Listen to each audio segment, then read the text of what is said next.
It's on. Welcome, everybody, to the October 19th, 2022 meeting of the Traffic and Transportation Advisory Commission. To get started, please join me in the Pledge of Allegiance.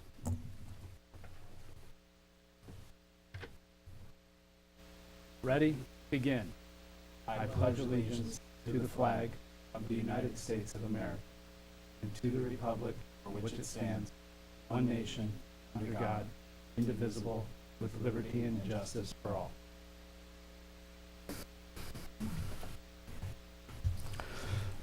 Okay, thank you. Ms. Vasquez, can you please call the roll? Okay. Commissioner Ferris, Here. Commissioner Hayek, Here. Vice Chair Pletcher, Here. Chair Emel, Here. and Commissioner Lemo is not here at this time. Okay, we have now reached the public comments section of our meeting. Ms. Vasquez, can you please make the public comments announcements? This is a time and place for public comments. Registration for public comments is available for those wishing to address the Traffic Commission regarding items on the agenda or on a subject within the city's jurisdiction. Speakers for specific agenda items shall be called and heard during that specific item. All remarks should be addressed to the Traffic Commission as a whole. Speakers are requested to state their name and community of residence for the record. Under state law, public comment matters may not be considered by the Traffic Commission unless listed on the agenda, but may be referred to the city engineer for administrative follow-up. Currently, we have no individuals have requested to speak on this item, and pursuant to Traffic Commissioner standards, if we did, they would be allowed 3 minutes. Also, no written statements have been submitted. Also, can you please silence all cell phones during the meeting, and please remember to mute your microphones when you are not speaking. Okay, since we have no speakers, we'll move on to item 5 in the agenda, our summary notes from our meeting back in July 20th of 2022. Commissioners, do we have any comments on the summary notes? All right, seeing that there are no comments, we'll move on to item number 6, which is our engineers' reports. May we please ask Transit Program Manager Mike Hauser to present the first report. Can I comment before we do that? So, given my employment with the school district, I'm going to recuse myself from this discussion. Good evening, Commissioners. Mike Hauser, I'm the Transit Program Manager for the city. One second. If you're going to recuse yourself from this item, then the proper procedure is to state the reason, and then you're supposed to leave the dais until the item is over.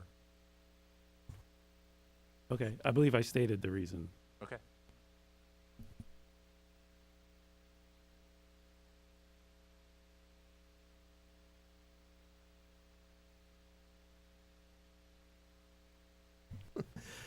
Again, Commissioners, Mike Hauser, I'm the Transit Program Manager for the city, and one of my ancillary duties is also to manage the school crossing guard program.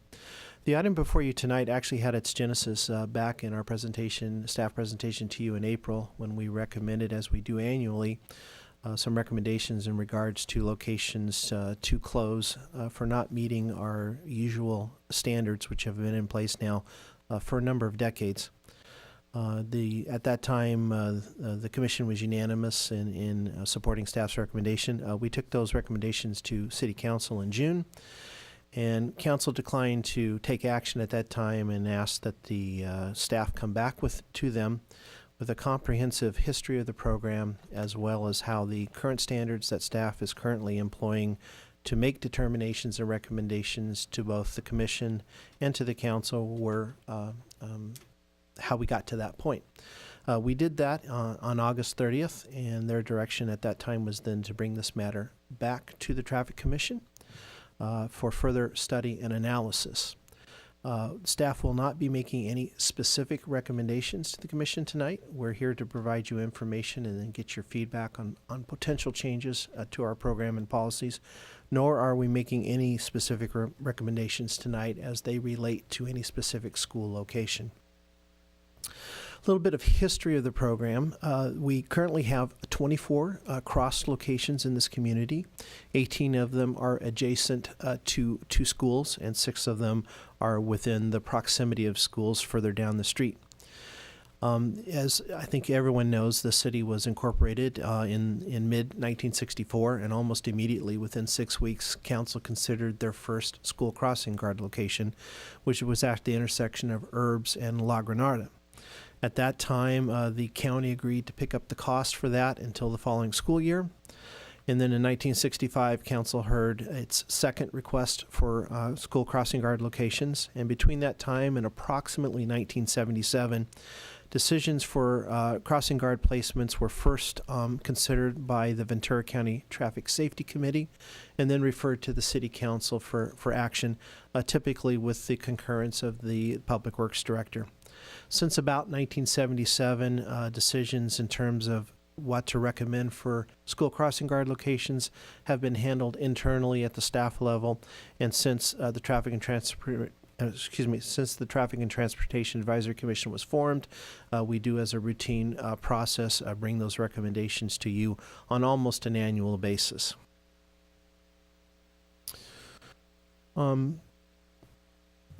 Sorry, I got behind in my slides a little bit. Multiple staff reports that staff have reviewed as in preparation for these reports refer to a City Council adopted standard for crossing guards in 1977. Staff has thoroughly researched the minutes from all the meetings of that year, and we cannot determine with any certainty the council actually took this action. However, the earliest reference we have to the crossing guard standards that we currently employ are from 1999 in a community budget task force memo entitled Minimum Community Standards. And in that report noted that the standard that was developed, which I will be showing you in just a minute, was both department practice and discretionary. I'd also like to note that this, considering crossing guard locations is a time-consuming matter for the council. They've considered almost 100 separate requests since 1964, so almost 2 a year. The California Manual of Uniform Traffic Control Devices is California's version of the federal standards which govern traffic control devices, which include crossing guards. It sets specific standards for the placement of crossing guards, depending upon the intersection type, speed of the roadway, vehicle and pedestrian volumes. And to quote from the manual itself, standards exist to objectively evaluate a potential need for a crossing guard, to assist students to find gaps in traffic flow or to cross the street. Most of the municipal agencies that we surveyed as part of our preparation for this report use the MUTCD as their basis for making crossing guard determinations. Thousand Oaks is the only city that exceeds this standard by making it much easier to qualify for a crossing guard.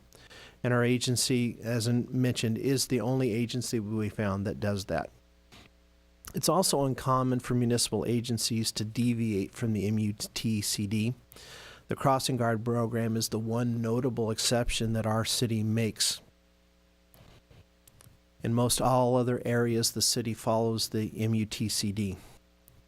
In terms of the vehicle and pedestrian standards of which we use to determine recommendations, the state standard is 40 pedestrians for all intersection types, and the vehicle volumes vary from between 350 and 500 vehicles. The city has set a standard which is half of the pedestrian count for all intersection types and has a lower vehicle threshold to meet. By contrast to the state standards, we only require half as many pedestrians to meet the standard. It should also be noted, too, that our agency stations crossing guards at signalized intersections, which is also contrary to state guidance. So how does staff make these determination of these counts? annually we go out and survey all the cross locations as well as those locations where we may have had a request to entertain a crossing guard at that location. We count all pedestrians that are in grades K through 8. That also includes children that might be using skateboards, scooters, and bicycles. We also count all vehicles that conflict or cross a crosswalk. And it's important to note that when we do these counts, we do them to maximize the numbers that we count. We do not count during adverse weather. We do not count near holiday school periods. And we also even try to avoid counting on Mondays and Fridays in order to best represent what the maximum load is. We do this analysis for a minimum of 2 hours, peak AM and peak PM. And to qualify for a crossing guard location based upon the city's own standards, a location must meet the minimum thresholds for both pedestrians and vehicle volumes in both the AM and PM peak periods. Using the most recent counts conducted in March and February of 2022 show that there are 10 elementary school locations that do not meet the city's easier to achieve thresholds for crossing guard placement. This finding is also consistent with the last counts done before the pandemic, which was in the 18-19 school year. If we were to apply the state minimum standards, 16 locations that we currently cross would not meet the California MUTCD standards. So that is sort of a brief history of the program. I'm going to now transition our presentation into the survey of other agencies we did. We wanted to see how they were handling their crossing guard needs and to see if we could develop and see what some of the best practices are. We actually asked 17 agencies a series of questions. We got responses from 12 of those agencies. One of the questions we asked was, what are your standards? And if you note on the chart in front of you that 7 of the municipal agencies all use the CA MUTCD as their standard for crossing guard placements. Ventura and the Ventura County Unified School District is unique among the agencies we surveyed in that the city of Ventura pays for all crossing guard locations that meet the MUTCD. The school district pays for any other locations which they would like to have that don't meet the standard. And in the cases of the Moore Park Unified and Santa Paula Unified School Districts, they have no set standard. Decisions are typically done at the principal level and are based upon their interpretation of what their need is. Looking at the number of crossing guard locations by agency, of course, smaller cities are going to have fewer guards.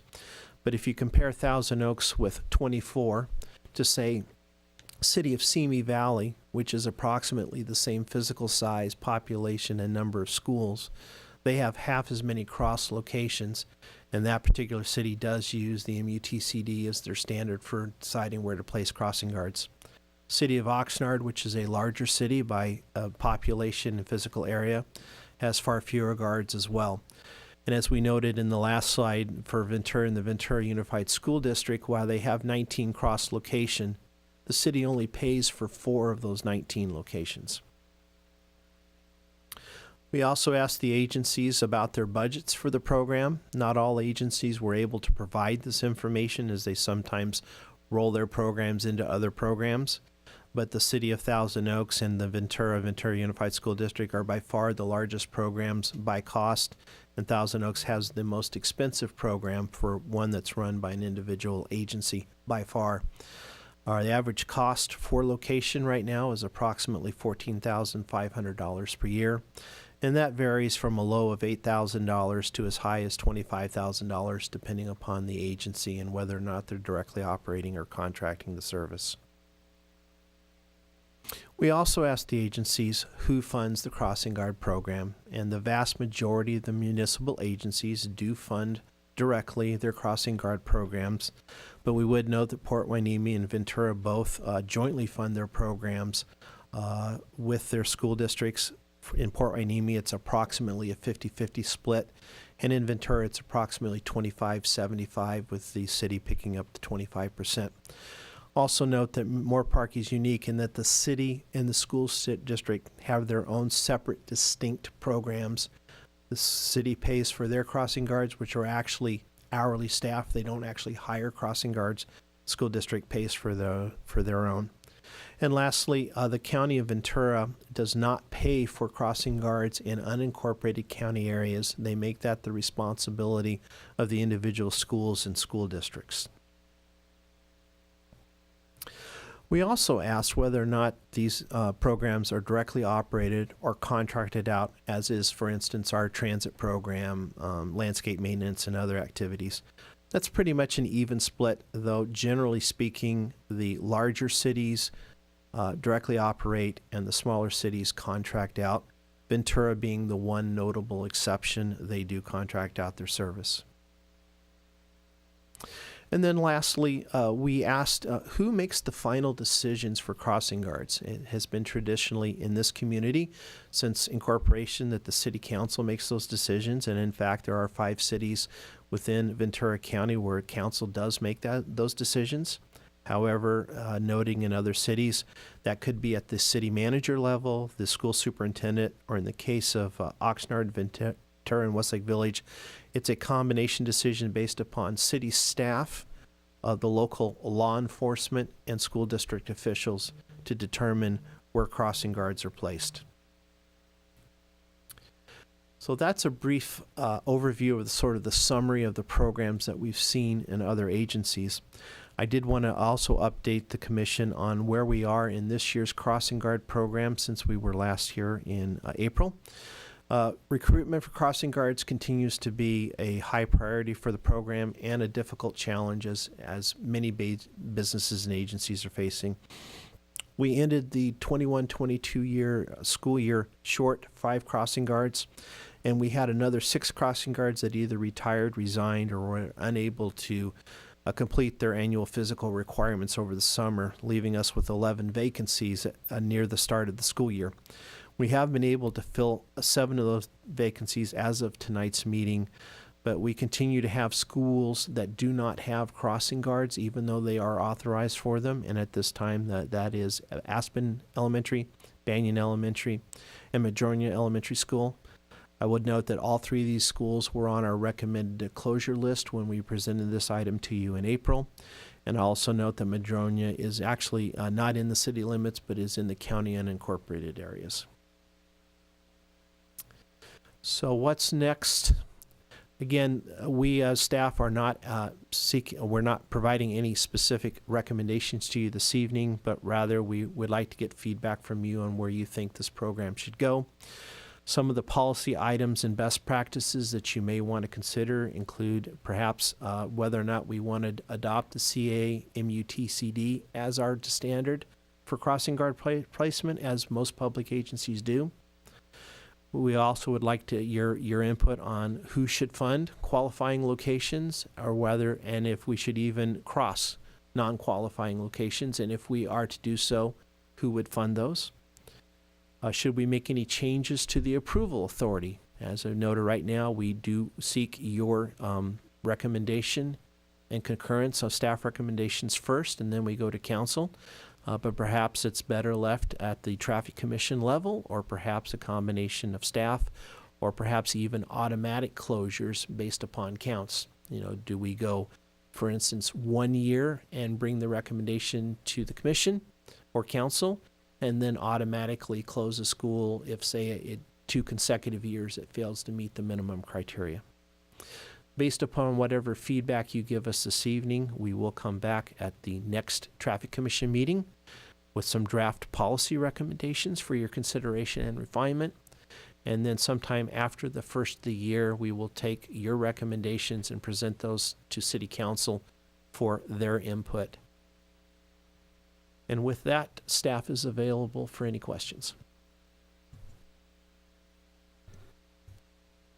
All right, Mr. Hauser, thank you very much for that very thorough and detailed presentation. Does the commission have any questions for staff? Go first. Commissioner Pletcher. Are you ready? Go first. And he's psyching you out, man. I mean, he. It's a little misdirection, you know. I mean, Which one it's- do you want? Which one do you want to recognize? I would recognize you first. Okay. I thought All that right. you were ready. Sorry. Thank you, Mr. Chair. Thanks. Excellent presentation. Thank you for giving us the opportunity to discuss these items and kind of have a deliberation about where to go on it. I do have some questions just to give me a little bit more context as to, in some ways, why it is coming to us and what the council might be looking for. I think you said it, but I just wanted to double check. The current process is for evaluating crossing guard locations is we have standards, and staff makes a recommendation as to whether it meets these minimum standards. I guess at this point, we have a number of them where we have crossing guard locations. There has not yet been one in which a new location has been requested for some time. How would a new one show up? So when it comes to new requests, they are rare now, and I should have pointed out in the original presentation that at its peak, this program had 39 cross locations in overtime, and it's been fairly steady now for the last decade. The last crossing we actually added was Westlake Elementary School back in the 17-18 school year. And that was, again, a request that came via either parents or principals to do that. What staff does in those types of situations is first we just simply observe the location and we see whether or not it comes potentially close. And then we will count that as part of our usual annual observations. And I'll give you a perfect example. Most of you may be familiar with the intersection of Borchard and Michael over in Newberry Park. And we regularly get requests for a crossing at that location that is a controlled intersection, lights, crosswalks. However, when we do counts, we typically find 2 to maybe 4 pedestrians crossing. So that is not a location we even consider, and we never bring those types. But in the case of Westlake Hills, as I recall the numbers, they were close. They weren't quite there, but they were close. And so that was one that a decision is made. And you asked, what sort of the genesis is we have these standards, and the city has standards which are easier to meet, but we don't seem to be consistent in how we apply those standards. Some of the schools that I've mentioned this evening have been on the closure list for better part of a decade. And for various reasons, the decision's been made not to close those. Staff works best when staff has consistent rules and regulations in which to apply and make recommendations. Thank you. And I don't disagree with that. A lot of times, I think in the history of the city, like we have our standards for it, and these forums, whether they're at a commission level or a council level, provide the opportunity for residents to voice how they would like to see the decisions made, and that one can argue whether that is good or bad, but it does give the residents an opportunity to be able to express those things. So it sounds like if there was a need or desire to evaluate a new crossing guard location, staff may evaluate it themselves. The residents may bring it to staff's attention, and it may rise itself up. So there's a way for that to happen. But in most cases, it's probably going to be the other direction, which is we're evaluating those that had a location before, and we may decide is it worthwhile to continue that location. Is that a fair way of way it's generally going? Very fair, yes. Thank you.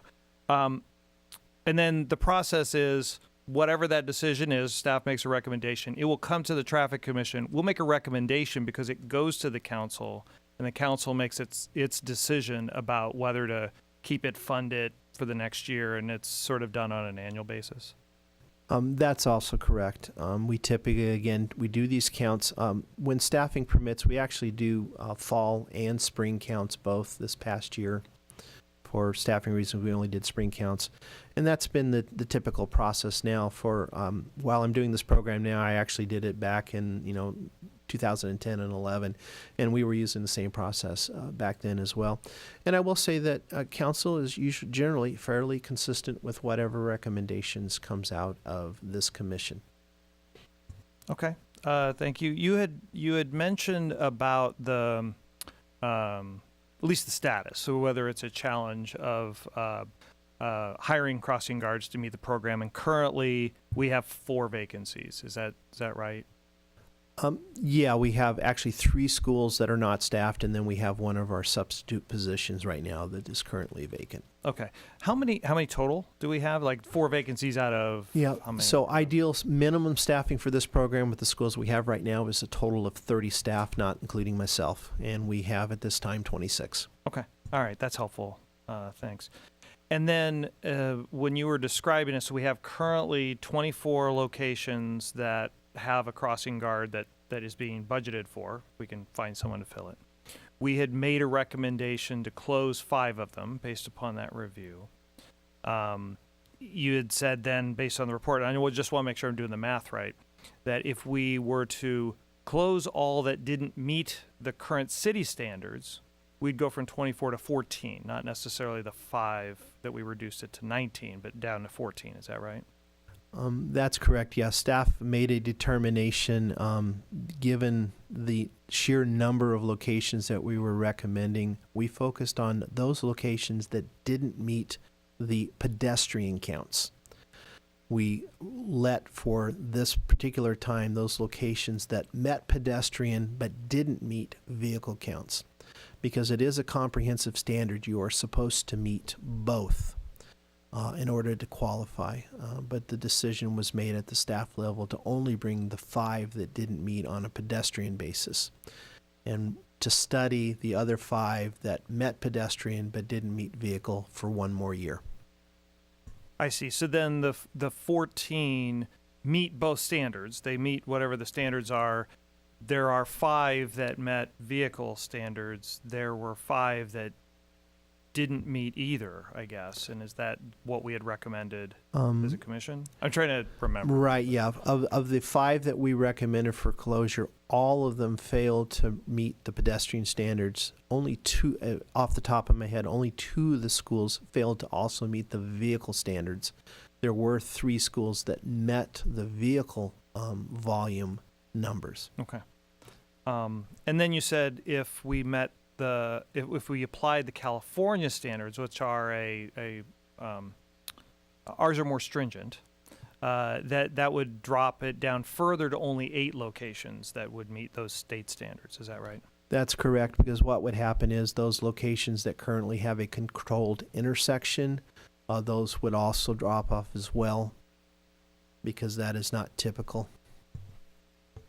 So my last set of questions are really kind of gauging from, if I remember right, I wanted to look to see in the minutes of the city council meeting, like where they came up with the discussion of it. It looked to me like it was a consent calendar item that normally these things go through, there's generally consent on it. Through council deliberations, they pulled that item. And you said through some discussion, they decided not to take action, and that's why it's coming back to us. Do you have any insight as to what the council was concerned about that warranted them bringing it up and not wanting to take action? And here's the reason I'm asking. It's sort of like, did they, because I can imagine, they're like, wait, you're asking us to close school guards? I don't want to close school guards. Like, reevaluate the policies. Let's double check that. Or it's like, no, we want to close more of them. Like, let's really reevaluate these policies. I kind of want to get a sense of where the council was coming from there. Based upon the statements made in the meeting that I attended, I'll offer up the following. Is first of all, because of the pandemic, we had gone several years without making any recommendations. So for some of the council members, this was a completely new process that they were unfamiliar with. And for other council members, again, that have been seated on the council for a while, it's been essentially 4 years since we made any recommendation. There was some thought process that was expressed by at least one of the council members as to whether or not this is a cost that the city should be shouldering, and whether or not it is more appropriate that this be a school district function. One of the reasons why we did the survey, to see what other agencies are doing. I think just in general, council wanted a clear picture, because it's been a while, on how the program operates, what the standards are, and whether or not we can do the program better and perhaps more consistent with our sister agencies in the area. Okay, thank you. That was very helpful answers. Appreciate it. All right, thank you, Commissioner Ferris. Commissioner Pletcher, you had some questions for staff. Thank you. Thank you, Mr. Chair, and thank you for the presentation. As I have said many times, I appreciate when staff digs into the history and really looks at kind of the 360 of what a problem or an issue or a topic that we're addressing is. Just a general question to start off. When I think of the Traffic and Transportation Commission, what is this body's overall purpose and goal?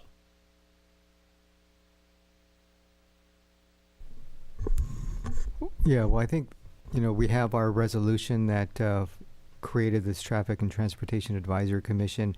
I think the general statement that's in that resolution basically is to take a look at, traffic and transportation issues and ultimately make recommendations that go to City Council for consideration. And those traffic and transportation issues, they can range from, various matters that affect the entire city. Crossing guards is just one of those type of matters. And do you think, as a follow-up to that, because I've heard it come from commissioners, I've sat on this body 2 separate occasions, I've heard commission members over time really focus our discussion on safety.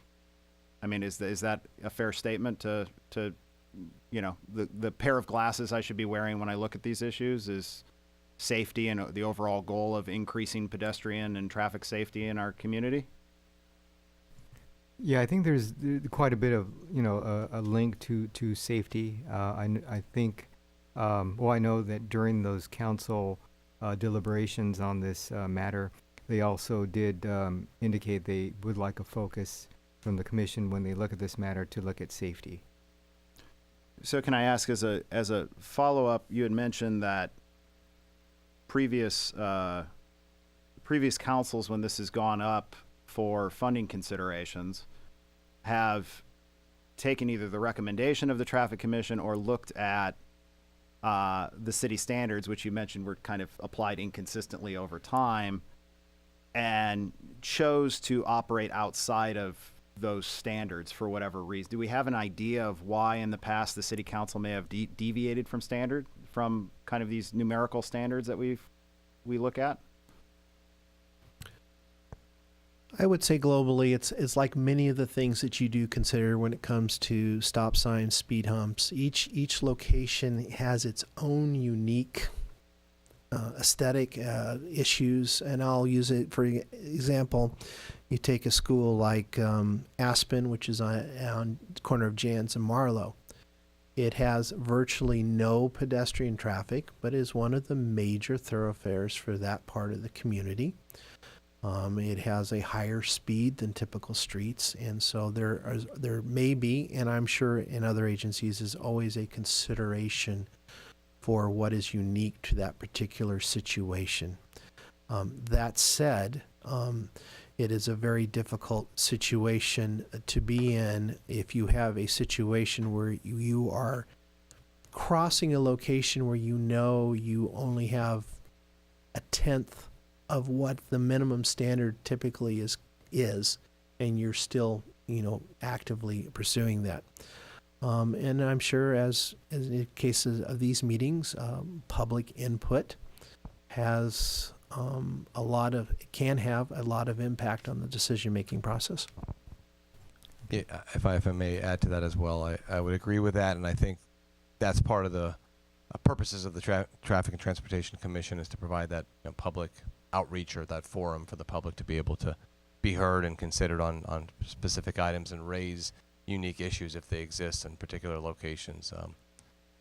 As far as as Mike had alluded to earlier, at one point we did have up to 39 locations, so it has dropped. So the council has, in many occasions, agreed to that eliminate locations which didn't meet the standards any longer, and whether that was due to shifting of certain school sites from a neighborhood school to a more regional type of approach, or declining enrollment, or whatever it has been, or just people, children not walking to school as frequently as maybe they once did. But so it's been a little bit of a mixed bag. Each one's a little bit different. Thank you.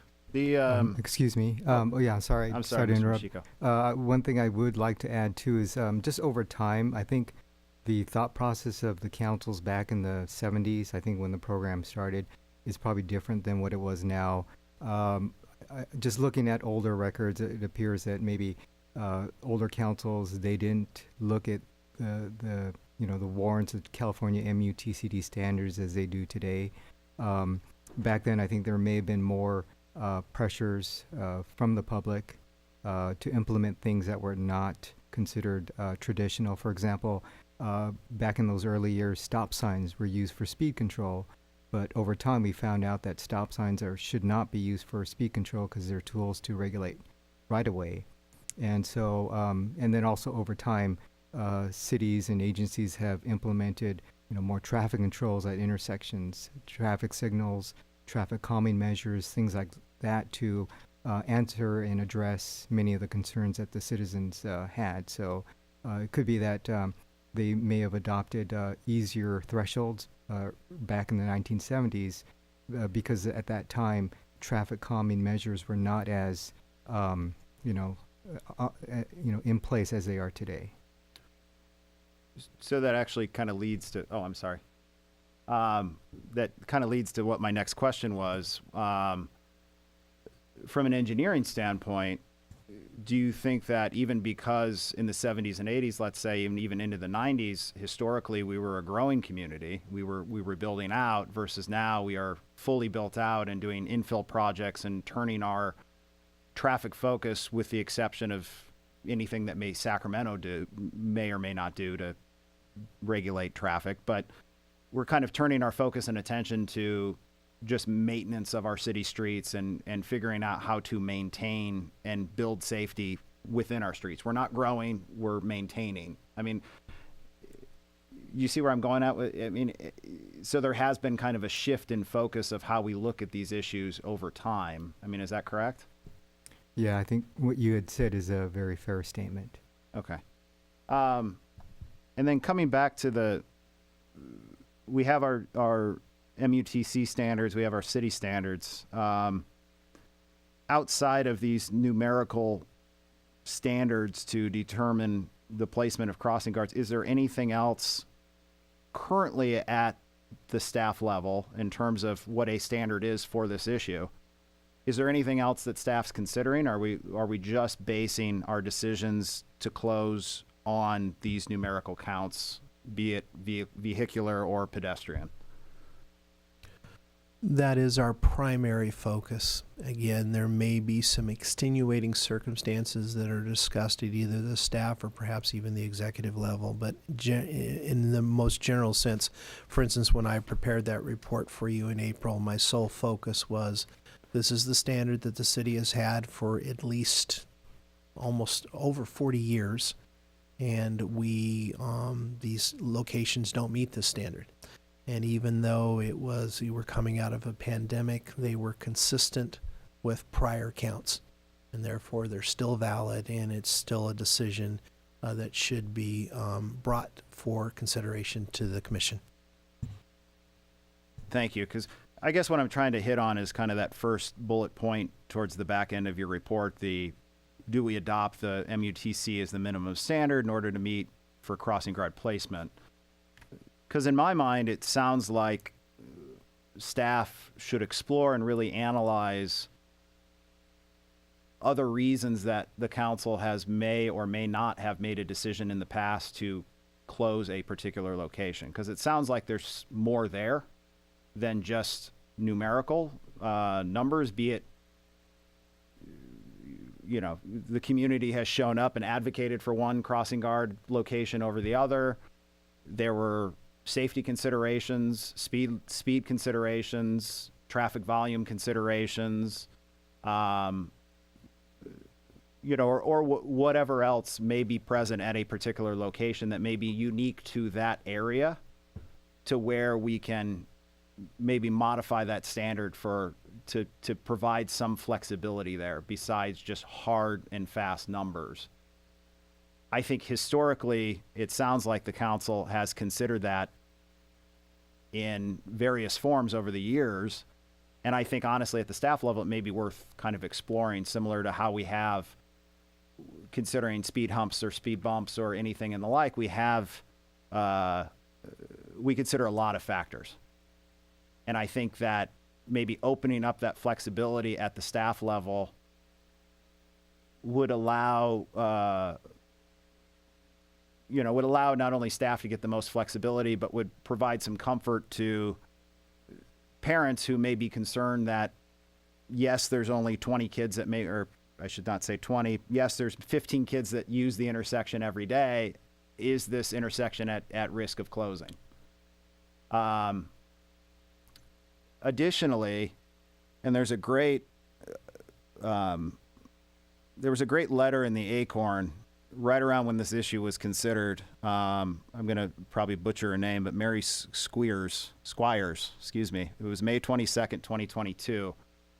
She wrote to the Acorn as a crossing guard and addressed some of the other issues that she sees every day as a crossing guard, which seem to be more than just getting kids, elementary kids, from point A to point B, crossing that intersection, but looking at, the close calls and the what ifs and the people on their cell phones and the people doing U-turns where they're not supposed to be. I mean, my children go to Earths, and when I go to pick them up, I mean, I'm very thankful for that crossing guard there, because I've seen some close calls with, yes, there's not a lot of volume, or there's a little bit more volume than the 20, but there's certainly, those crossing guards do serve a purpose. And I also even recall in 2019, we had a crossing guard struck, if I remember that right. I think there's a lot more considerations for staff to consider when we move forward with a crossing guard, as we develop this crossing guard program or not. That's just really to that first point.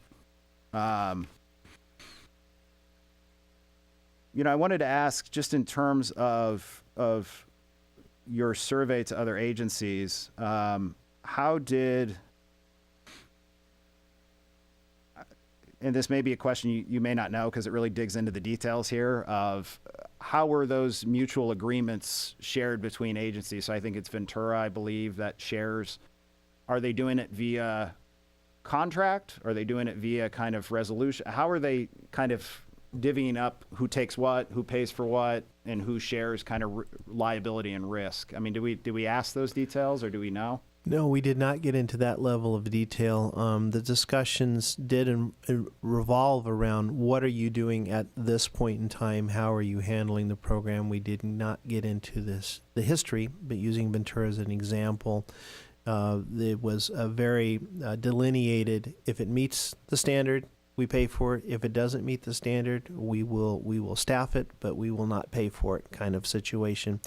And the decision on which locations that didn't meet the criteria was a mutually agreed to between the city staff, the school district staff, and the Ventura Police Department. Okay. Because generally, just in terms of, again, staff feedback, I'm certainly open to exploring the potential of working with CVUSD to cover some of those costs, but at the same time, I guess have city staff reached out and had discussions with CVUSD staff about, where are we at in that process, just in terms of having those joint discussions on whether a partnership is even possible. Yeah, again, this given that we're early in this process and these are just being contemplated, that staff has not had those discussions. Okay. Although I believe over the course of the last probably 20 years, I'm sure there has been some discussions or some occasional requests from the city and the CVUSD about participation in this cost, because it's, in one way, it's a service for the customers of the school, right? It's not necessarily just for public residents walking around. It's specifically for a purpose or an entity for the school district. Their clientele or their students are benefiting. But there's been discussions informally over the years, but I don't think there's been anything further than that. Because I guess where I kind of lay on that issue is thinking about kind of the two extremes that we laid out. It's not really two extremes, but two different guideposts that the city council kind of gave staff and then took back to here of, on one hand, should the city even be paying for this? And on the other hand, do we keep this program running and kind of going as is? I mean, to me, without getting too much into the legalities of it all, these are city roads. These are our roads. These are our streets. It comes back to the safety considerations I raised earlier in the questions of, I don't see how we can push that responsibility onto the school district. Yes, they call them clients or customers of the school, but they're also residents. They're also taxpayers utilizing pedestrian means of transportation to get from point A to point B. I think it also furthers, our environmental, we'll just talk environment for a second. I think it furthers our environmental focus of wanting to shift people out of cars and get them into walking and going to pick up. I mean, my wife walks our kids to school twice a week. So it's just one of those that we could do better in getting ourselves out of cars if possible and encourage more walking. And this is a safety element in which that can be done. I don't see how the city can kind of push that on the school district, but at the same time, I'm always willing to explore partnerships. So just on that kind of second point, and with that, I'll obviously I've taken up so much time, Mr. Chair. I apologize. I'm going to turn it over to you, sir. Thank you, Commissioner Pletcher. All good questions. I just have a few questions of my own and observations. I'll just say, when I first read this report and I saw that the city's standard was more generous than the state standard, I took a lot of pride in that, because that's the city of Thousand Oaks telling 20 people, we will give you a benefit that other cities will not give you unless your number is 40. And, the same goes for the vehicular count as well. So I'll just say that I was pleased to see that. And the question that immediately came to mind, and it kind of follows on the coattails of Commissioner Pletcher's inquiry, was whether, when this report was being put together and the history of the city standard was being investigated, was there any indication in the record that the city's standard is reflective of an old MUTCD standard that just did not evolve over time? So in other words, at what point was the city's standard consistent with the MUTCD and it just didn't grow along with it? In terms of a review of the records, there is no specific indication when and how the current standards, who developed them, and on what basis. Correct me if I'm wrong, Jim, but the MUTCD predates 1977? Yeah, I think that's accurate. And I've been at the city for 29 years, and as far as I've known, the standard has always been, the city standard has been easier to qualify than the MUTCD standard. What I can offer is there is a rural component to this standard. Of course, we are in an urbanized area, and that rural component does have a lesser standard. So one could perhaps surmise, again, looking back to the early 70s, a much different community, much different traffic standards and traffic volumes, that there may have been some sense that it was more applicable to apply these rural standards in terms of development of a number. So I think you're saying in a rural community, you're clearly going to have less people crossing streets, fewer cars. Typically going to be, highways with high speed where you're going to have to cross to get to a bus, correct? When I read the report, I also saw that the description of the city council's consideration of the recommendation that was made by this commission to close 5 crossing guard locations, and they have now, in essence, kicked that back to us.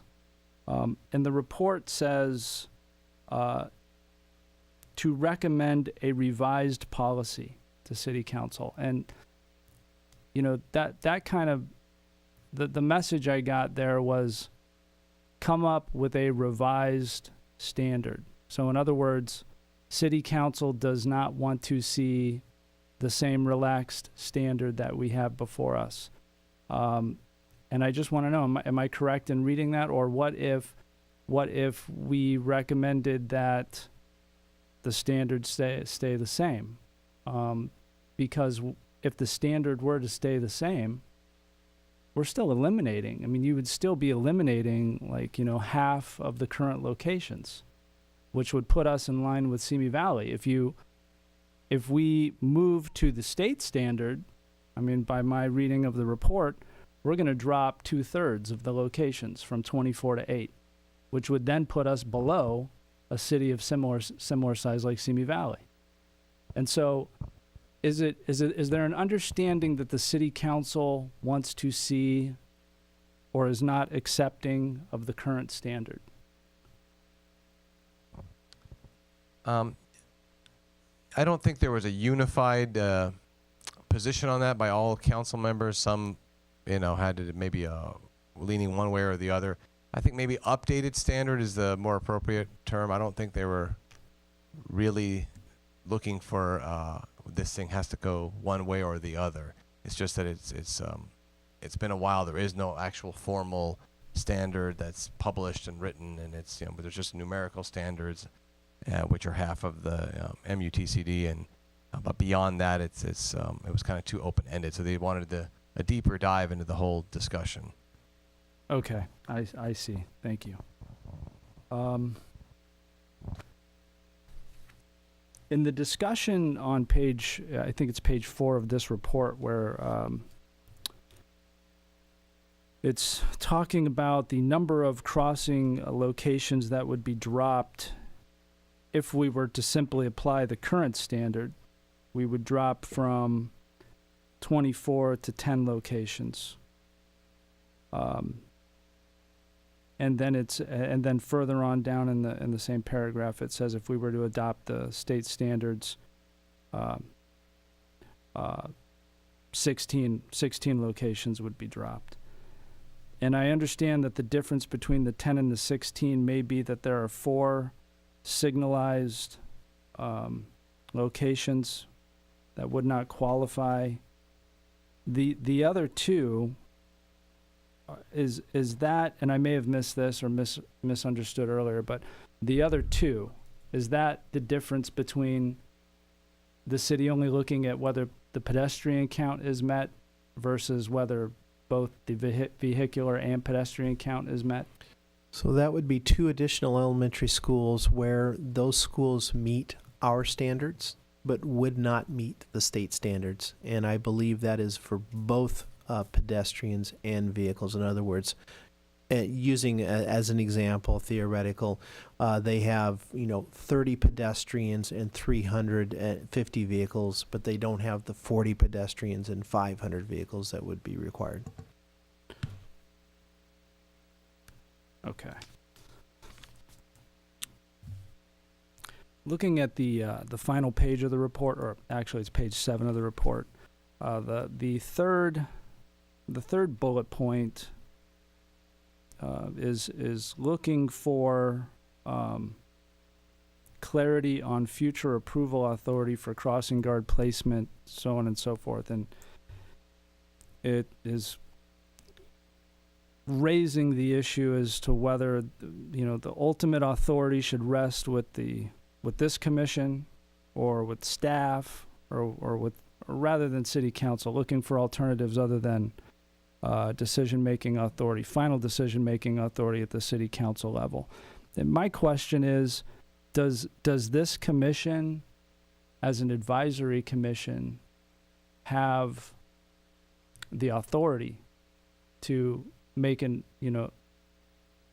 adjudicatory decision, essentially, as to whether we're going to open or close crossing guard locations?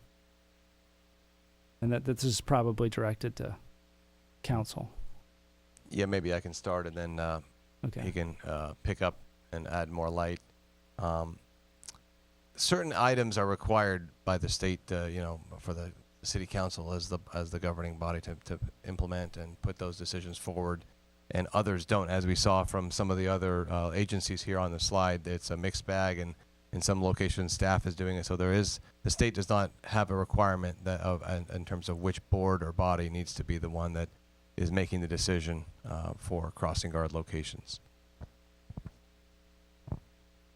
Yeah, I mean, I would just add that in general that this body derives its authority from the city council, right? So if the city council delegated authority for this body to make a certain decision that the city council can make, then it could. Okay. I just want to make sure, because it's on the menu, and if we felt like that was appropriate, that it should come back here rather than rest with city staff, that was really an option for us. Right, and if that's what the commission feels, then that recommendation would go to the city council, who would make the ultimate decision as to whether or not the traffic commission would have that authority. I see. Okay, got it. All right. Well, that's all the questions I have. Do the commissioners have any other questions? Okay, so we have Commissioner Ferris. Thank you. I just want to, for some of the discussion that Chair Amo mentioned, I wanted to just clarify some of the numbers, just so that it's clear what if different standards were applied, how many locations actually meet those standards. Right now, we have 24 that are currently on the list as having a crossing guard. Authorized by council. Yes, Authorized correct. by council. If we were to remove those that did not meet our city standards, there would be 14. That is correct. That would be correct. So it's the 10 and 14. I want to make sure. So it's 14. We apply the state standards. We lose 6 more of them. It goes to 8. Also correct. Okay. I just want to make sure we understand what the difference of impact would be if the different standards were applied. And we recommended from the 24 not going to 14, but going to 19. The recommendation was to remove 5 from the list of 24 as opposed to all 10 that didn't meet the city standards. That is also correct. Okay. Following up on Chair Irmel's question about authority, I think it sounds like obviously any authority that we would have to be approved by the city council to grant authority, and we would have that. Help me remember like the discussion we had there. Did we go through a process like this with the speed bump thing, in which we were talking about the approvals of those things, and if they didn't meet them, then there was be some sort of appeal mechanism to the city council? I can't remember the details, but that seems of the same flavor. Is that right? I think, yeah, for the speed hump, the policy that I think Commission looked at earlier this year, that was, I think, strictly to make a recommendation to City Council, but I don't think this Commission had the approval authority. And then if the location that did not meet the criteria, the matter would just end at the Traffic Commission level. It would not move forward unless it was appealed by the residents. So in some ways, that mechanism, while we don't have authority to grant or not grant, it just sort of ends if we don't recommend something to the council. It either doesn't go forward or it does go forward as a recommendation. We really still don't have any authority of anything. And people could go to the council if they wanted to. Yes, that's correct. So I'm assuming if there was a change in policy and that there would be something needed to grant or delegate authority to us, that they would probably, one, they would have to take, council would have to take some action to grant that authority, but two, there would likely be some appeal process, because we can have kind of final authority, but not real final authority, right? Okay. That was one. What is the next step for us in this particular item tonight? Staff is seeking any specific recommendations you want us to perhaps incorporate into a revised policy, or direction to leave things exactly the way they are. We want your feedback. Based upon that feedback, we will take that and we will work up a specific policy for the council to consider in terms of crossing guard placements. Bring that back to you at your next meeting. Make sure it is what you intended. Allow you the opportunity to make revisions or changes, and then on the basis of that, and depending on how the vote goes here, we would move that on to the city council sometime after the first of the year. It'll be important for staff to have a policy in place, whatever that standard is, before we do our accounts in March, so we know what we're counting for. And so that we will then be ready in April or May to, as we typically do, come back to you with, based upon the standards that exist, these are the schools that didn't meet these standards.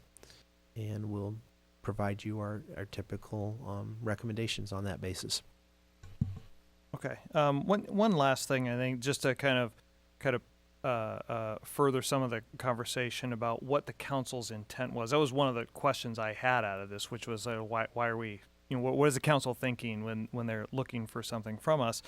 And what I thought I heard, I think it's consistent with what you were saying, which was sort of, there was a mixed bag of comments, like depending upon who the council member was, they may have had why are we paying for these things? Maybe the standards ought to be really more stringent so that we're not paying for many. Or can you just kind of give us a sense of how we go about this? Because there are two council members that are coming up on 4 years on the council, one with 2 years. They've had probably no closures before that.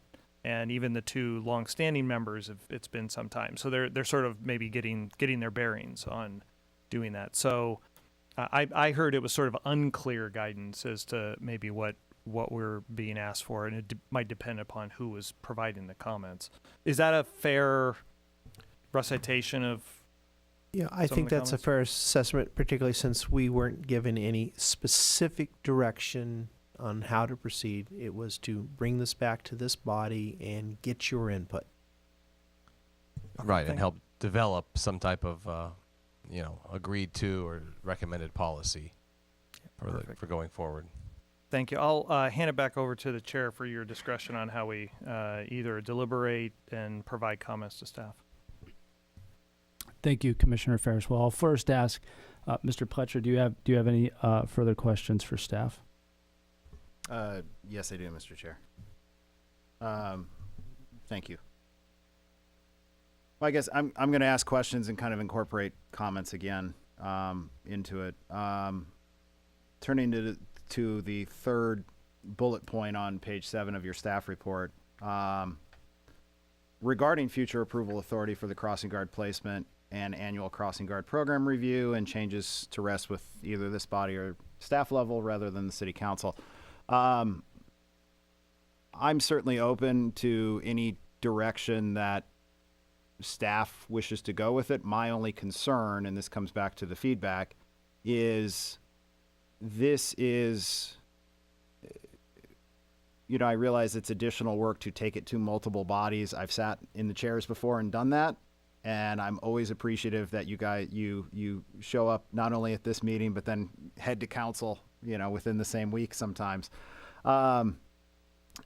But it's important, especially when it comes to crossing guards, and coming back to my initial question on what is the purpose here is safety of our residents, safety of our children. It's important to put this information in a public forum as much as possible and get that information out as much as possible so that somebody like the Thousand Oaks Acorn isn't going to pick up when our agenda is posted, but they will pick up when city council agenda is posted and help broadcast that information. And I think it's crucial, again, coming back to some of my earlier comments, I think there are other factors besides counts that we can consider to keeping certain crossing guards open and operating. And I think part of that is crucial to get that information out as much as possible, whether one crossing intersection or another is being considered for closure because it doesn't meet the current counts. Now, how staff decides to do that, be it, I think it's appropriate now at the city council level, because I believe Commissioner Ferris mentioned, this was a consent calendar item that normally buzzes right through and nobody bats an eye at it. But it got up to the council level. Somebody from staff was there to talk about it if it got pulled, and normally it would, but it again, you're maximizing information out there for the public, for the parents, for the children, to understand what's happening at their city level, because so many of us are working, so many of us are so busy with just life, it's hard to catch the information when it may be broadcasted. And then again, it kind of relates to the fourth point there regarding automatic closure. I'm just openly not in favor of any kind of automatic closure without some kind of public review.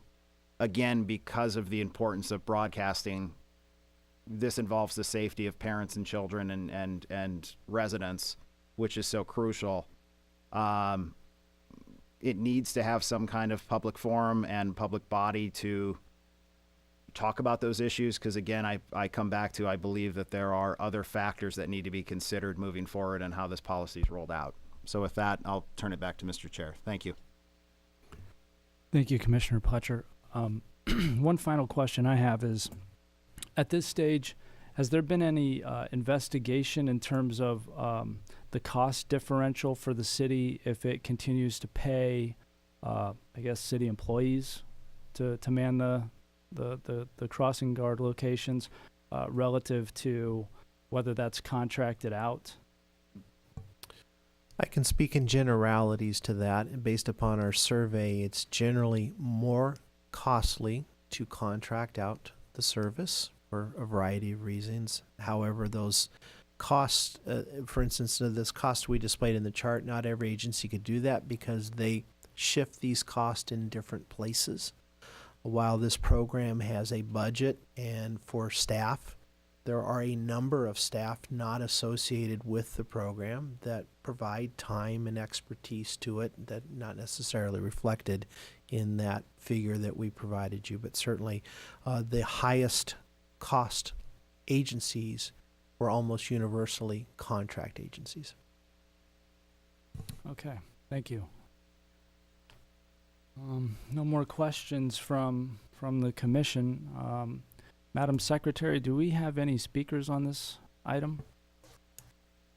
We have no individuals that requested to speak and no written comments at this time.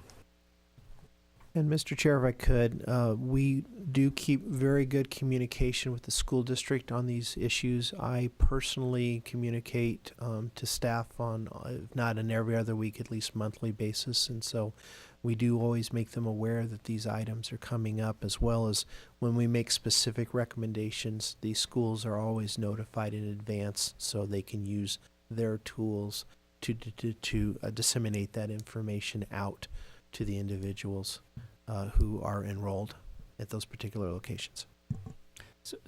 Okay, thank you very much for that, Mr. Hauser. So are you saying that, like, for instance, for this meeting, the word was put out to the schools that may be affected by the changing of the standard, and they would have had an opportunity to be here this evening? Certainly at the district administrative level, it was. Now, we did not contact individual schools for this particular meeting because there's no specific recommendation for closure.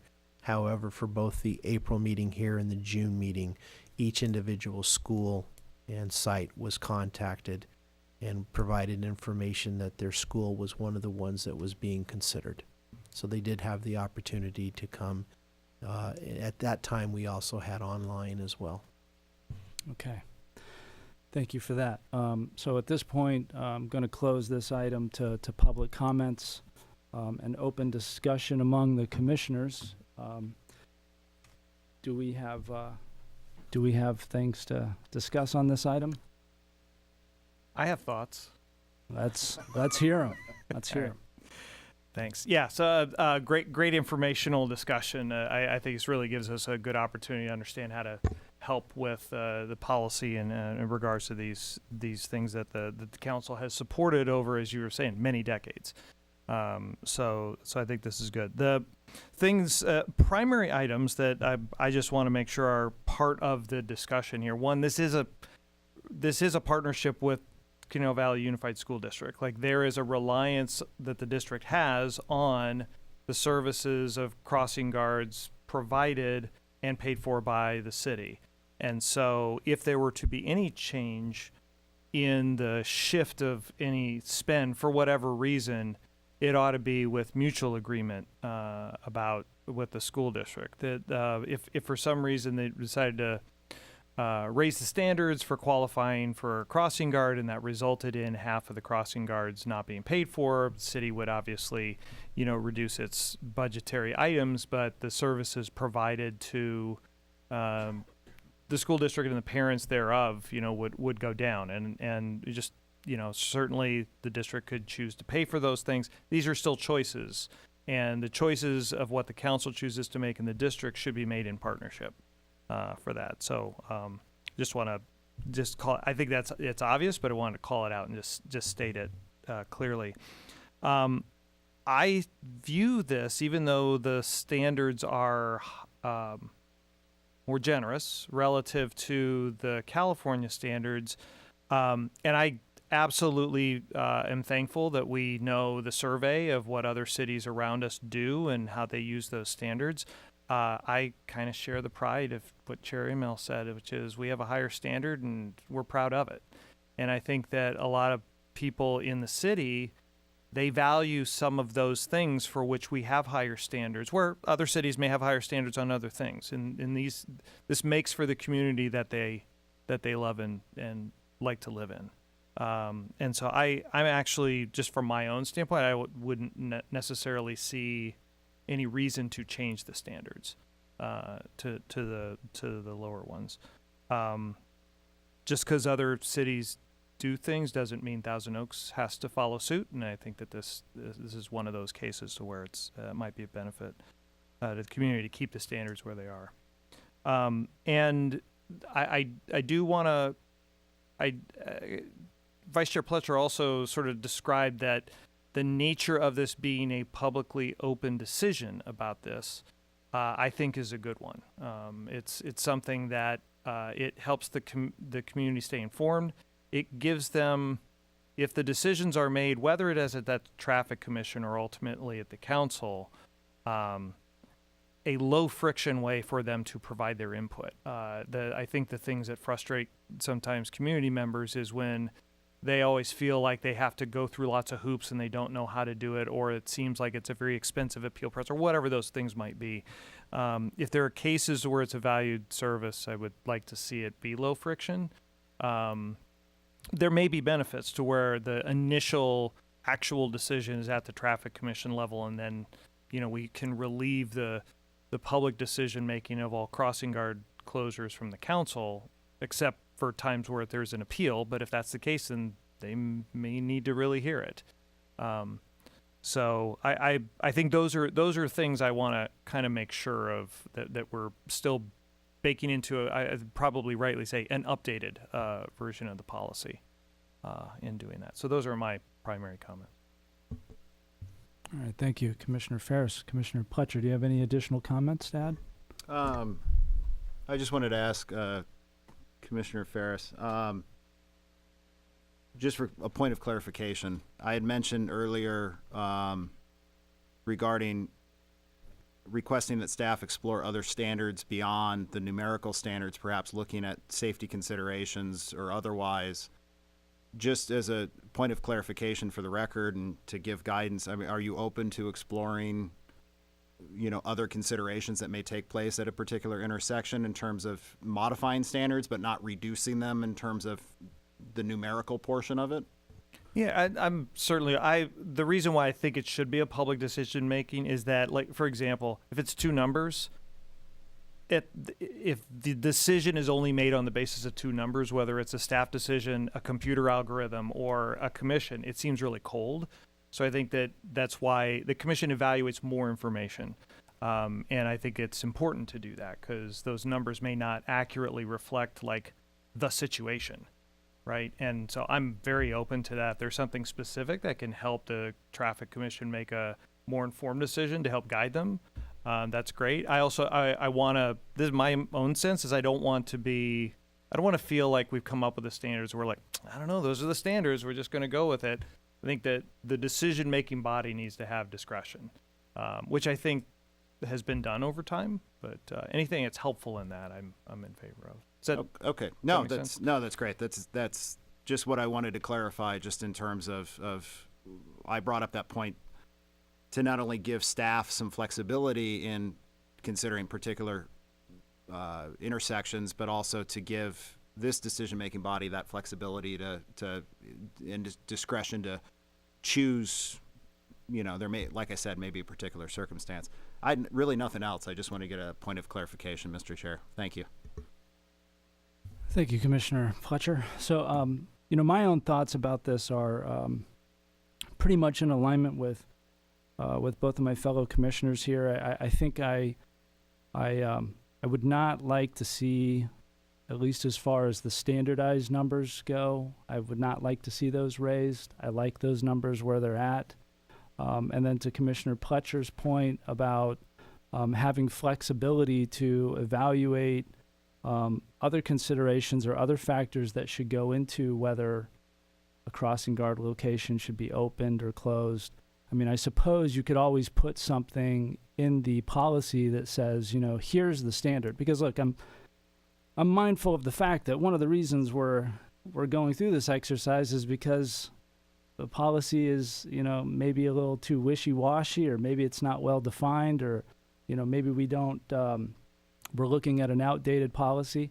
I think that we need some type of baseline standard. So I do believe that the numbers play a role, but I believe that, you could provide something in that standard that says, here's the standard, but, upon good cause being shown, for instance, if there's visibility concerns, if there's, a track record of speeding on a given location, if there's a history of accidents or, God forbid, pedestrian, injuries, pedestrian injuries at a certain location, that those factors can be considered. So I believe that they're, the standardized version of the policy or the component of the policy plays a role, but at the same time, there should still be some flexibility to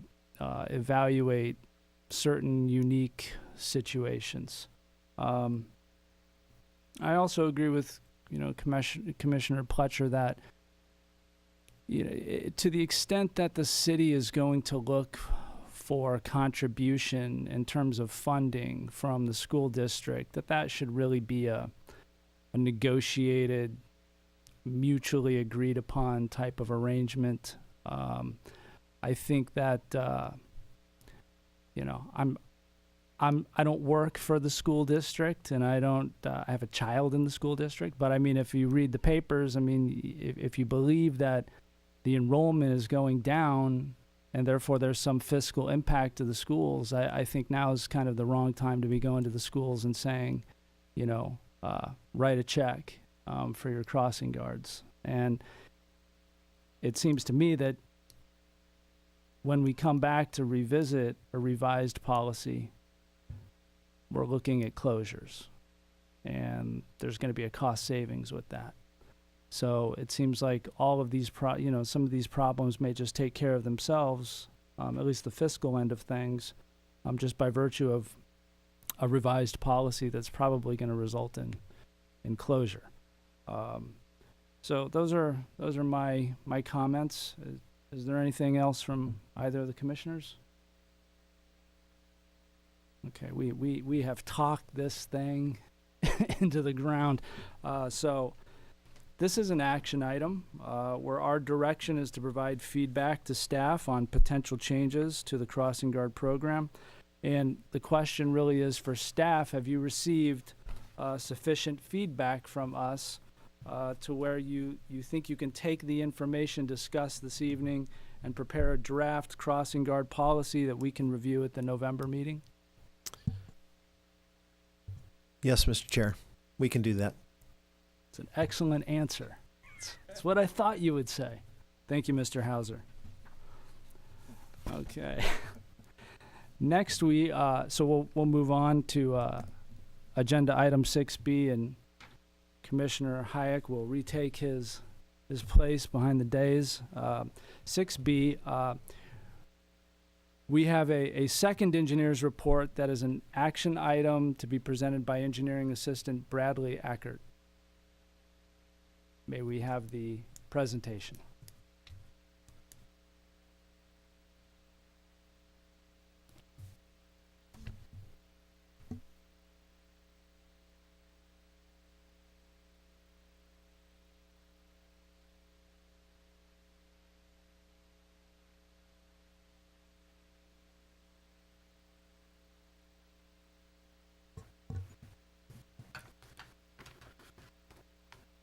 Thank you, Chairman Immel.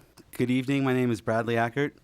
Tonight we're going to be asking the Commission to consider the removal of the marked crosswalk on the north leg of the intersection of Avenida de las Plantas at Calle Gladiolo. I'm going to start by providing an overview of the crosswalk.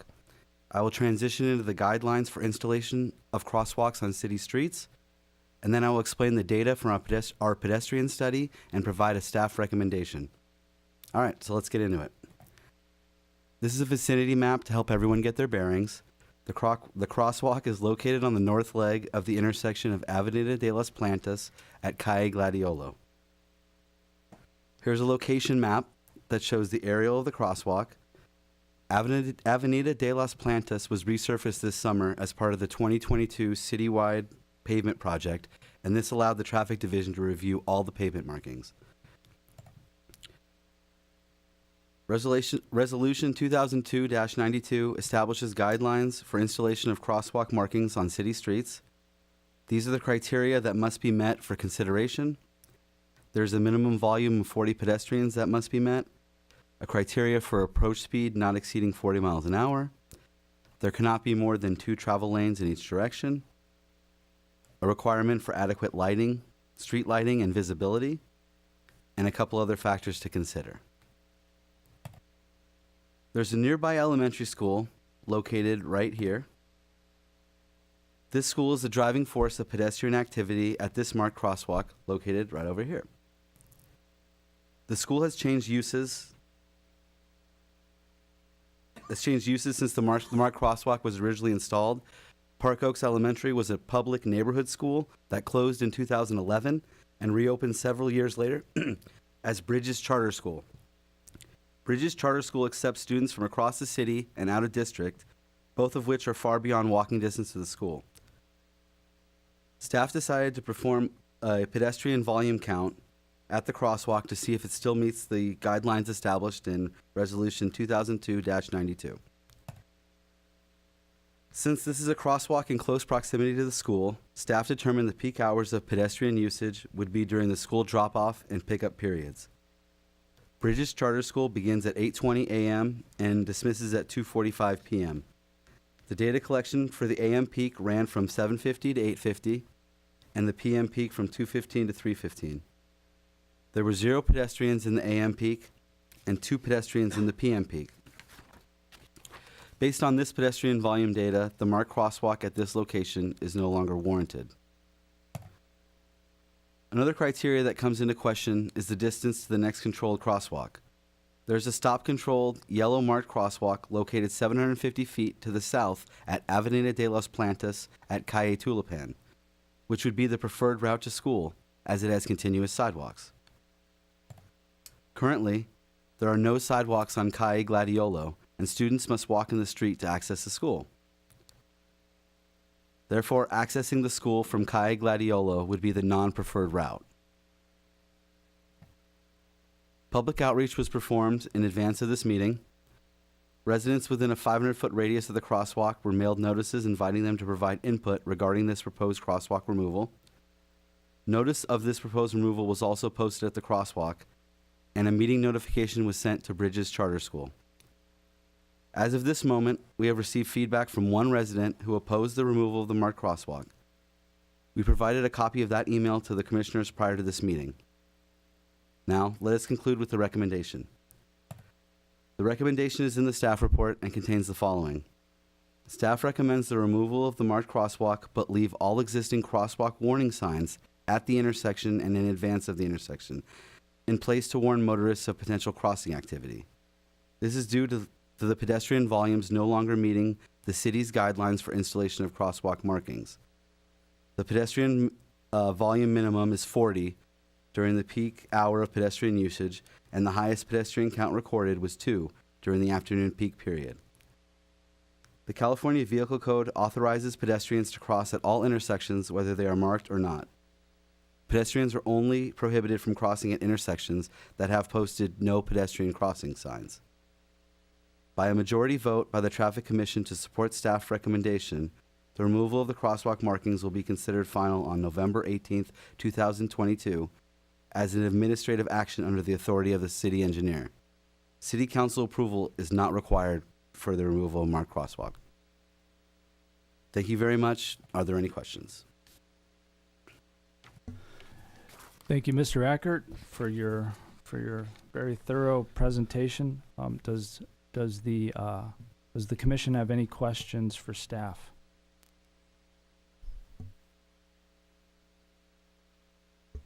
Commissioner Pletcher. Thank you, Mr. Chair. Thank you for the presentation. Just a couple, actually, I think just one question. Resolution 2002-092. Boy, I'm out of practice. I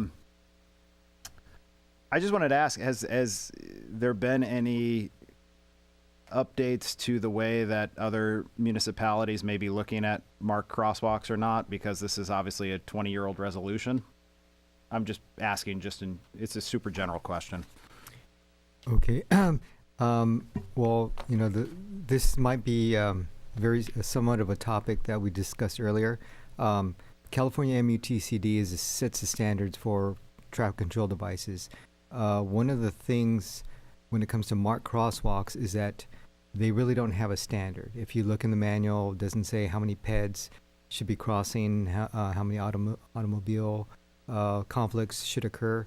So what happened in 2002, we adopted a policy because we didn't really have anything to rely on in the California MUTCD. So since that time, as far as I know, there's other agencies probably don't have a standard to follow like we do. So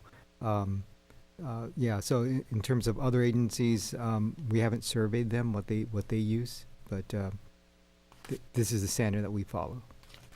Thank you. I just am always curious how a resolution can last 20 years and guide us for 20 years. That's pretty impressive. It must have been well written, or there must have been a set reason why or why not. That was my only question. Thank you, Mr. Chair.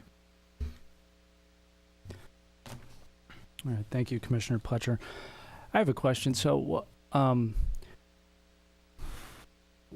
understand that this location is not meeting the warrants, right, for a crosswalk. But what's the big deal about painting the stripes? I mean, is there some cost prohibition on doing this, or because we see from one resident, that we received the email on, he's expressing his opinion that there's no pedestrian volume at this particular location because it's unsafe, and people don't really want to cross there. So I don't understand the point of not painting the crosswalk, but then leaving all the signs there. So one of the reasons is when we went out there, Avenida de los Plantas was on the 2022 overlay, so we had a chance to look at it, go out there and take a look. One of the things was it's a Calle Gladiola and Avenida de los Plantas is a T intersection, and this is a picture from the northwest corner where the T hits. We're never going to be able to make this crosswalk ADA compliant because we have these drains over here that you can see, the little curb cores here. We would have to go on private property, redirect them. We would have to do a lot of improvements on private property where we don't want to, it's going to be a lot of work and a lot of money to make this ADA compliant. So why keep going if we can't make it ADA compliant? Yeah, and I can provide more light on that one. And then there's 2 driveways there, so both residents would lose the parking spot or the location to put their trash enclosures, the trash bins. Those would be in the middle of the ADA path of travel. But I think it's also beyond that as well. It's not appropriate. We don't want to put crosswalks at places that they don't qualify, and then motorists start ignoring them. They just, oh yeah, crosswalk, don't worry about it. It's just one of these. So the ones that really matter then don't stand out as much. We want to really focus the crosswalks that do count and make them very visible and make motorists kind of cognizant and aware of them. And it's also having people cross here winds up putting them in the middle of the street on Gladiolo with no sidewalks, so they're walking around a street with a curve and putting people in the street as opposed to the preferred path of travel, which isn't that much farther, which has the continuous sidewalk. So it's kind of a safety element too. Not only are cars not expecting people to be crossing here, but in addition, once they do cross, again, they're in the street, and there's a curve around that street, and the street, there's not a substantial amount of street lighting in these neighborhoods either. So it's kind of just a combination of factors. Is it appropriate to have a crosswalk here? Every time we do the paving project, it allows us to reevaluate each location, optimize, and see what's appropriate here. And sometimes it's the opposite. We do more striping. We do buffered bike lanes, which we've seen and talked about here before. And in other cases, we look at a feature that does exist that is no longer warranted. And the main reason for that is the school, as opposed to being a neighborhood walk-up school, is now more of a city-wide school with 0 pedestrians in the morning and 2 in the afternoon. So is the intention behind keeping the signage, the crosswalk signage in place to like a speed calming type of intention there? Because someone's going to be driving down the street. There's no crosswalk there, but there's going to be the signage that says crosswalk or pedestrian crossing, and maybe that may cause them to slow down to start looking for the crosswalk, but the crosswalk isn't there. Is that? I just want to make sure I understand the reasoning behind it. Well, not necessarily. We don't use the pedestrian warning signs as a device thinking it's going to make drivers drive slower on that road. The general idea is just to bring more attention that, okay, there could be a pedestrian crossing. So when a driver is driving down Plantis north or south, they will see that sign. Hopefully they pay attention to it and realize, okay, this could be a location where someone could be crossing the street, because signs to a driver are definitely more visible than markings in the roadway. The pedestrian markings are intended strictly for the pedestrian's benefit, to guide them and direct them in a path of travel that indicates, this is the location to cross. But to the driver who's driving down the road at 40 miles an hour, those markings in the road are invisible, so it's not really going to create any type of traffic calming benefit. Okay, thank you. I appreciate the comments. Commissioners, do we have any other questions? Okay, we have Commissioner Hayek. Just so I know, the count here, the 0 and the 2, is that one day? How many days do we do a count usually when we look at it? Yeah, typically, we'll take a look at one day, and generally traffic patterns throughout the city. Whenever we do counts, we do them usually Tuesday, Wednesday, or Thursday, midweek. We try to avoid holidays or non-typical times of the year. But we feel comfortable that, okay, the patterns that we see on a daily basis, if we go out one day during those 3 days, it's going to be pretty common any day that we go out. So it's one day. Yes. So I'm familiar with the area. I I think there's a shopping center across the street, right? So aside from, I know you presented us with some information on the school use crossing for kids, but are there residents in that community, if you're coming from that side of Plantis and we're going to remove the crosswalk there, where would we expect them to cross then? Would we expect them to walk up to Arbalest and then cross at that light? No, I mean, the pedestrians, if they wanted to cross there, they're still legally permitted to cross at that location. Removing the markings in the roadway does not make it illegal to cross the street. It's still perfectly legal. The only way it would be illegal to cross there would be if we posted signs saying no crossing. Use, crosswalk with an arrow indicating, upwards towards Arbalest or south towards Tulipan. Yeah, I get that. I just feel like if we take the crosswalk away, then it's kind of discouraging those who were accustomed to crossing there. And I know putting a crosswalk in a T intersection is not always ideal. You want it either at a signalized or a major, intersection. So if someone doesn't, and I'm being familiar with the street and based on the one email that we got on this, the speed on that road, have we looked at the speed on that road? Is it, the resident said it's over 40 miles an hour. It's difficult to cross in the middle of a road as it is and then remove the crosswalk. Again, I go back, I understand removing it. So if I'm on that side of Plantis, my path is to walk up to Arbalest, correct? And then cross there? Is there a crosswalk up there? At the intersection of Arbalest and Plantis? Yes. Yeah, there's actually a crossing guard stationed at that intersection.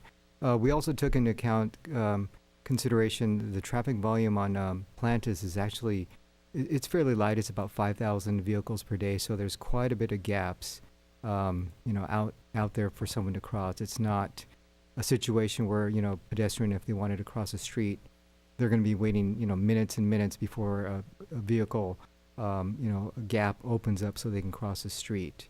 We also have a situation here where years ago, this location used to be a 4-lane roadway with the center line down the middle, but over time we've implemented our sort of like a road diet striping where it's a center turn lane down the middle and then 1 lane in each direction. So for a pedestrian, when they cross the roadway, their exposure to traffic is only effectively 40 feet of width. I think the curb to curb width is about 64 feet.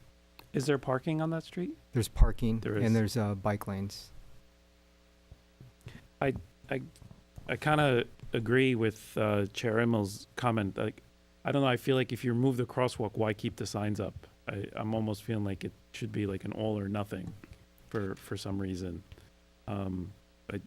Especially since it was there for a long time and then it's just not going to be there, but then the signs are still going to be there. So it's almost confusing to some folks who aren't paying attention to this conversation and here. And I know as much as the outreach that we do, we don't always, reach out to everybody. So I understand it both ways. I just kind of mixed on the leaving the signs and eliminate the crosswalk. I'm thinking maybe we should just eliminate the signs too if we're going to eliminate the crosswalk. I have something to add. That's the reason why we want to leave the signs. That's a similar treatment that we would put on a different street that doesn't meet the criteria. An example would be Pedersen. That has a speed limit over 40, so it doesn't meet 2002-92. But we have these ped crossing signs on all the corners back to back, so drivers are still aware of the pedestrians, even though it doesn't meet the criteria. Yeah, I get it. That's why, and again, I ask about going up to Flores because that's most likely when we talk about safety, it's the safer place to cross than because it is a controlled intersection, right? Thank you. And if I might add, that is, I believe, one of our next traffic signals that will be ultimately funded and designed, and a couple years down the road will be constructed at the corner of Arbalest and Plantis there.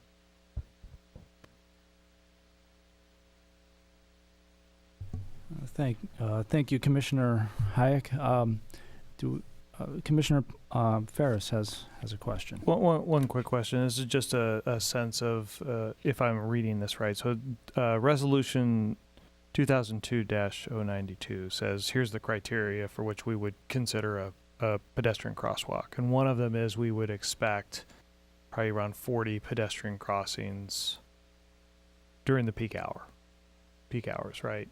Expected. And the measurements you got were 0 and 2, right? For that day.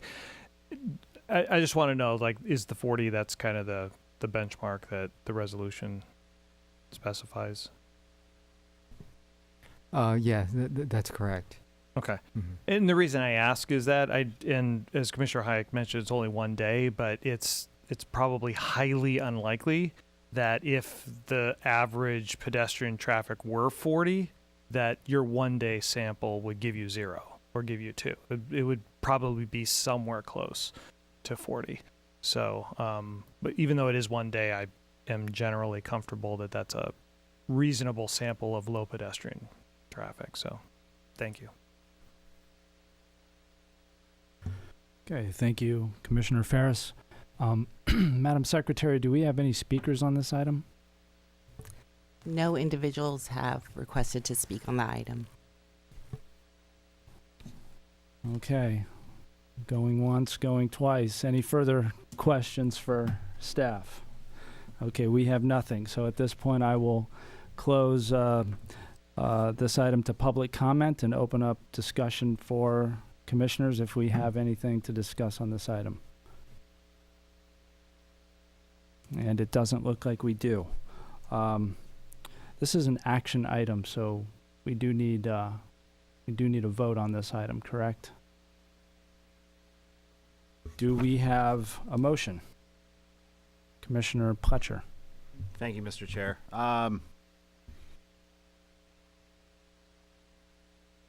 Yeah, I mean, I generally, I can understand my fellow commissioners and their questions related to the signage.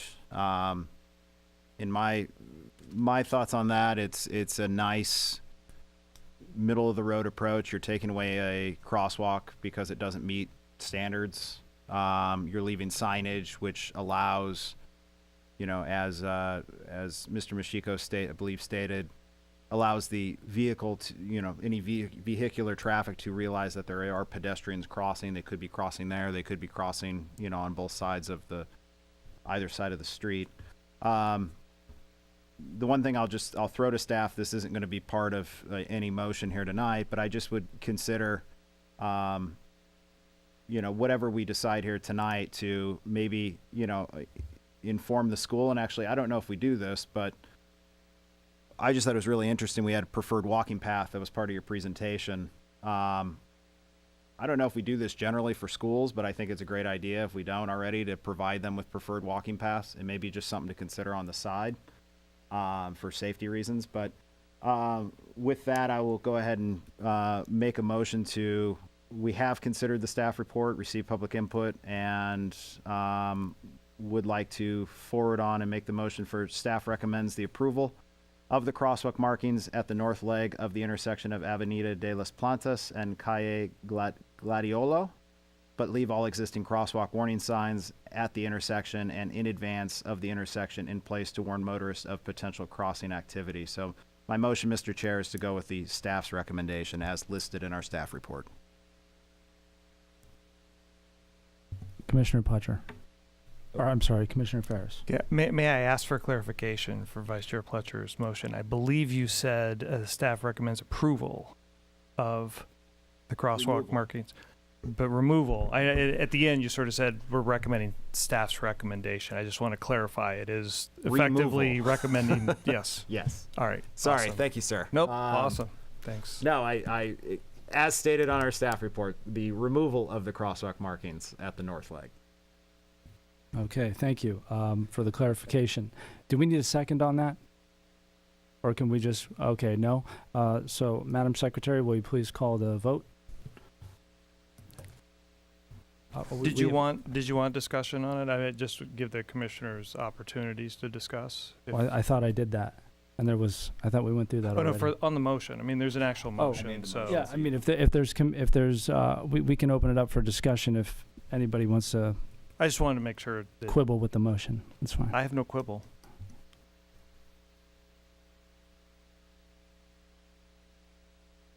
So we have no discussion on the motion. Madam Secretary, can you please call the vote? Commissioner Ferris, Yes.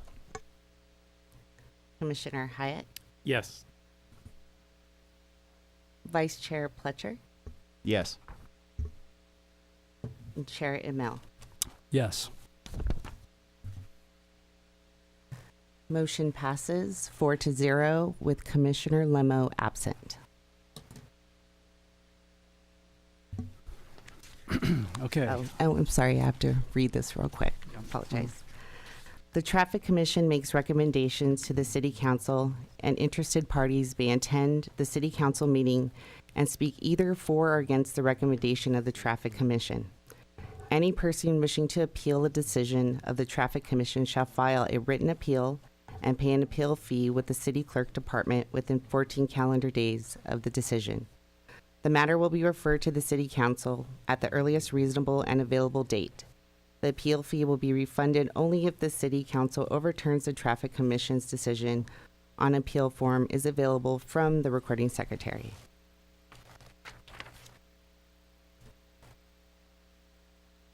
Okay, thank you, Madam Secretary. Moving on to item number 7 in the agenda, status report for prior Traffic Commission recommendations. This one specifically regarding the restriping of Rhino Road, substantially completed as part of the 2022 pavement program. This was previously reviewed by the Traffic Commission on October 20th of last year. Is there anything else there?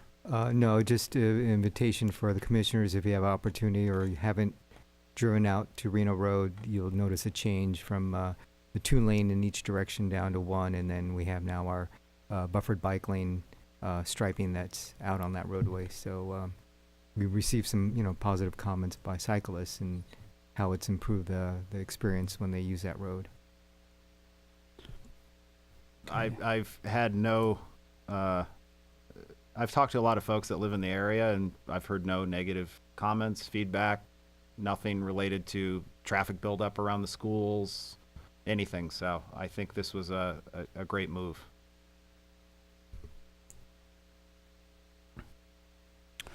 Thank you, Mr. Mashiko. Moving on to item number 8 in our agenda, the commission referrals from July 20th of 2022. There were none. Moving on to item number 9, work program and commission schedule. Do the commissioners have any questions for staff on item 9? Commissioner Hayek. I just see on here the last bullet of traffic commissioner orientation refresher ongoing a separate meeting from normal traffic commission meeting date. I would just say, coming out of the pandemic and we were virtual for a while, and me being a new member, maybe selfishly speaking, I would ask we just do that sooner than later if we can. I would appreciate that. Thank you.